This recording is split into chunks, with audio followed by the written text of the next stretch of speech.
ചായ സൽക്കാരം. കുട്ടികളുടെ ഇഷ്ടക്കാരനായ ടോമോയിലെ പാറാവുകാരൻ റിയോ ചാനും ഒടുവിൽ യുദ്ധഭൂമിയിലേക്ക് വിളിക്കപ്പെട്ടു. മുതിർന്ന ആളായിരുന്നെങ്കിലും ടോമോ മുഴുവനും അയാളെ കുട്ടിക്കാലത്തെന്ന പോലെ വാത്സല്യപൂർവ്വം വിളിച്ചു, റിയോ ചാൻ.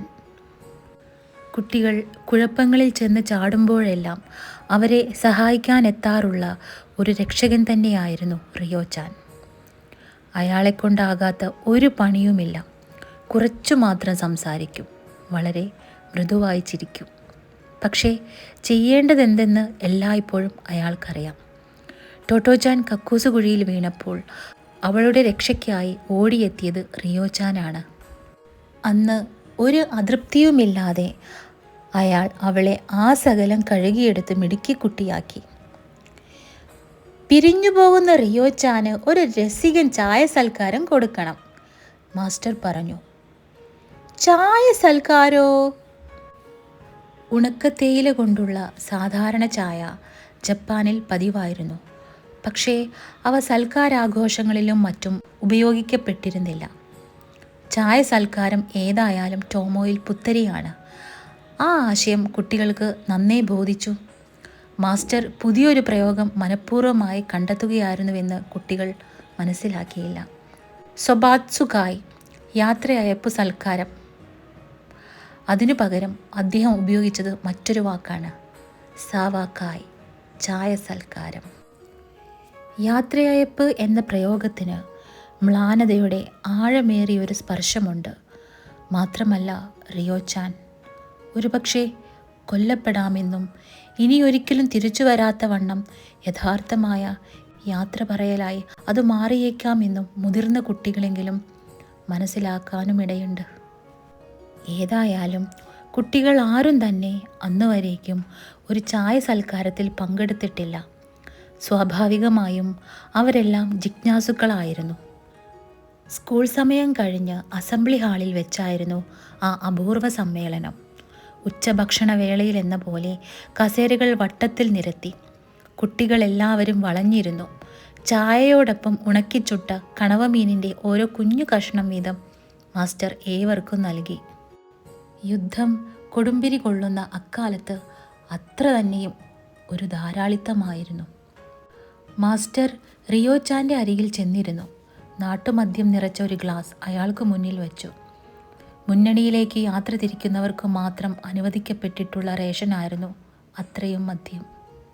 ഇത് ടോമോയിലെ ആദ്യത്തെ ചായ സൽക്കാരമാണ്, മാസ്റ്റർ പറഞ്ഞു.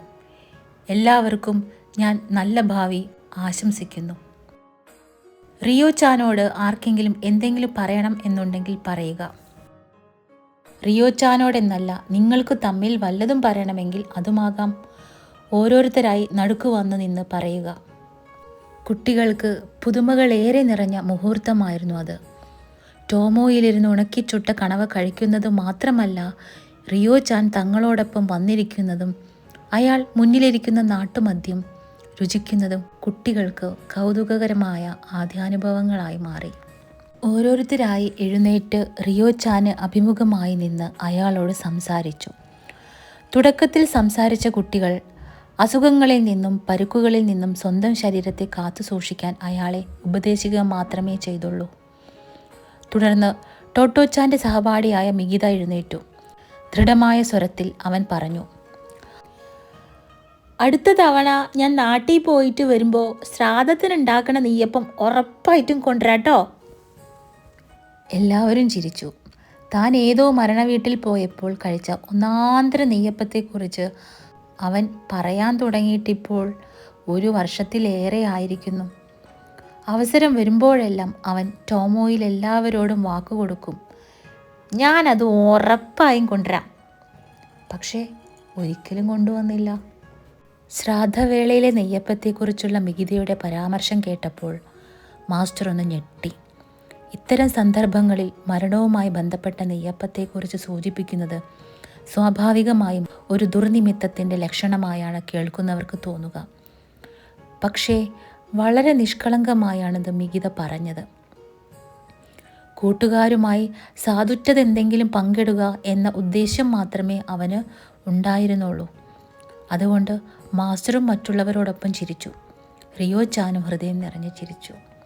ഒന്നുമല്ലെങ്കിലും മികിത എത്ര നാളായി പറഞ്ഞുകൊണ്ടിരിക്കുകയാണ്, തനിക്കും അല്പം കൊണ്ടുവന്ന് തരാമെന്ന് അയാൾ വിചാരിച്ചു. അടുത്ത ഊഴം ഒയേയുടേതായിരുന്നു. തൊദോരോക്കിയിലെ വലിയൊരു പൂന്തോട്ട നഴ്സറി ഉടമയുടെ മകനായി ജനിച്ച ഒയെ ജപ്പാനിലെ ഏറ്റവും നല്ല പൂന്തോട്ട നിർമ്മാതാവാകാൻ പോവുകയാണെന്ന് റിയോച്ചാൻ്റെ മുന്നിൽ സത്യം ചെയ്തു.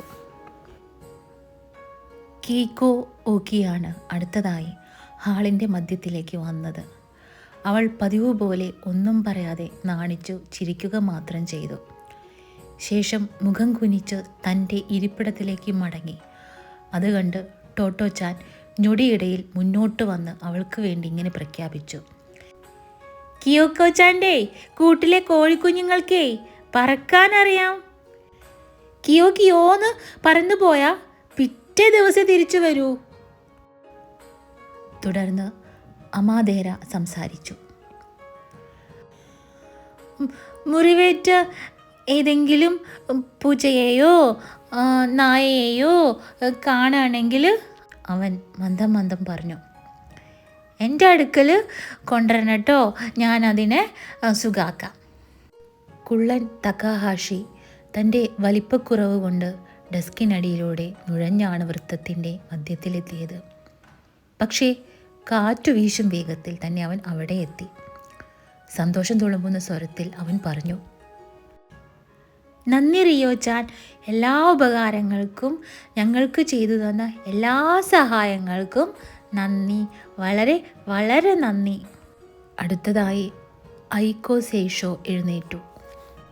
അവൾ പറഞ്ഞു, ഞാനന്ന് വീണപ്പോൾ മുറിവ് വെച്ച് കെട്ടിത്തന്നത് ഒരിക്കലും മറക്കില്ല റിയോച്ചാൻ, വളരെ നന്ദി. ഐക്കോ സേഷോയുടെ വല്യമ്മാവനായ അഡ്മിറൽ ടോഗോ റഷ്യ ജപ്പാനീസ് യുദ്ധത്തിലെ പേർ പെറ്റ നാവികനും അവളുടെ മറ്റൊരു ബന്ധുവായ അത്സ്കോ സെയ്ഷോ മീജി ചക്രവർത്തിയുടെ സദസ്സിലെ ഒരു വിഖ്യാത കവയിത്രിയുമായിരുന്നു. പക്ഷേ ഐക്കോ സെയ്ഷോ ഒരിക്കലും അവരെക്കുറിച്ച് പറഞ്ഞു നടന്നിട്ടില്ല. റിയോച്ചാനെ ഏറ്റവും അടുത്തറിയാവുന്നത് മാസ്റ്ററുടെ മകളായ മിയോച്ചാനാണ്. അവളുടെ കണ്ണുകൾ നിറഞ്ഞിരുന്നു. റിയോച്ചാൻ, നിങ്ങൾക്ക് ഒന്നും പറ്റാതെ സൂക്ഷിച്ചോണം കേട്ടോ, പോയിട്ട് എല്ലാവർക്കും കത്തെഴുതണം കേട്ടോ, അവൾ വിതുമ്പിക്കൊണ്ട് പറഞ്ഞു. ടോട്ടോച്ചാന് ഒരുപാട് പറയാനുണ്ടായിരുന്നു. പക്ഷേ എവിടെ തുടങ്ങണമെന്ന് അവൾക്ക് നിശ്ചയമുണ്ടായില്ല. അതുകൊണ്ട് അവൾ ഇത്ര മാത്രമേ പറഞ്ഞോളൂ. റിയോച്ചാൻ, നിങ്ങൾ പോയാലും ഇനി എല്ലാ ദിവസവും ഞങ്ങളിവിടെ ചായ സൽക്കാരം ഉണ്ടാവും.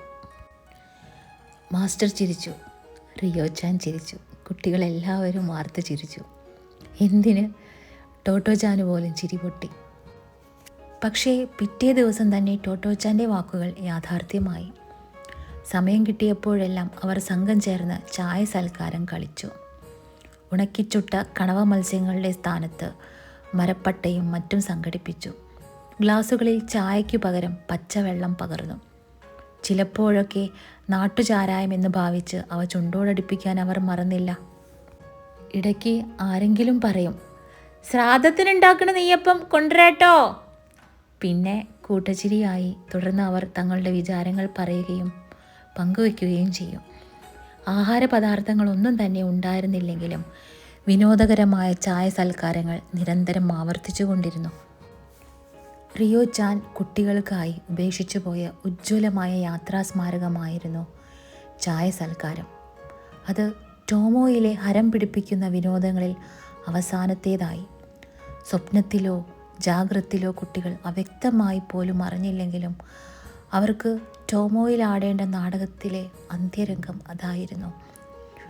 വേർപെടുത്തപ്പെട്ട് അവരവരുടേതായ വേറെ വേറെ വഴികളിലൂടെ അകലുന്നതിന് മുമ്പുള്ള അവസാന സൽക്കാരം. ടോക്കിയോ തീവണ്ടിയിൽ റിയോച്ചാൻ പോയി. അയാളുടെ പുറപ്പാടിന് തൊട്ടു പിന്നാലെ അമേരിക്കൻ പോർ വിമാനങ്ങളുടെ വരവായി. അവ ഒടുവിൽ ടോക്കിയോയുടെ ആകാശങ്ങളിൽ പ്രത്യക്ഷപ്പെട്ട് ദിവസേന ബോംബുകൾ വർഷിക്കാൻ തുടങ്ങി.